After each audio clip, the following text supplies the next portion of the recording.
LDFും UDFും പ്രചാരണത്തിലേക്ക് സജീവമായി കടന്നെങ്കിലും നിലമ്പൂരിൽ മത്സരിക്കുന്നതിനെ ചൊല്ലി NDAയിൽ ഇപ്പോഴും കടുത്ത അനിശ്ചിതത്വമാണ്.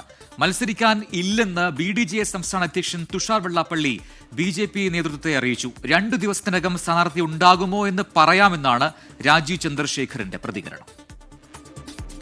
തിങ്കളാഴ്ചയാണ് നിലമ്പൂർ മണ്ഡലത്തിൽ മത്സരിക്കേണ്ട സ്ഥാനാർത്ഥികൾ നാമനിർദ്ദേശ പത്രിക സമർപ്പിക്കേണ്ട അവസാന ദിനം. തിരഞ്ഞെടുപ്പ് പ്രഖ്യാപിച്ച അന്ന് തുടങ്ങിയ ആശയക്കുഴപ്പം NDA ക്യാമ്പിൽ ഇന്നും തുടരുന്നു.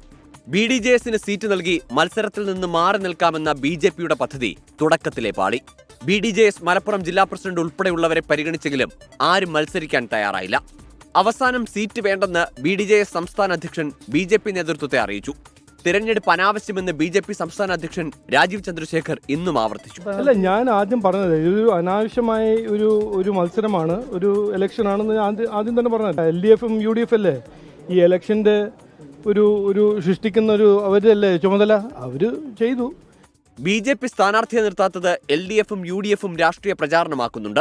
BJP സ്ഥാനാർത്ഥിയെ നിർത്താത്തത് CPIM BJP ബാന്ധവത്തിന്റെ തെളിവാണെന്നാണ് UDF ക്യാമ്പിന്റെ ആരോപണം. LDFിനെ തോൽപ്പിക്കാൻ BJPയും കോൺഗ്രസും ഉൾപ്പെട്ട മഴവിൽ സഖ്യം രൂപപ്പെട്ടുവെന്നാണ് CPIMന്റെ മറുപടി.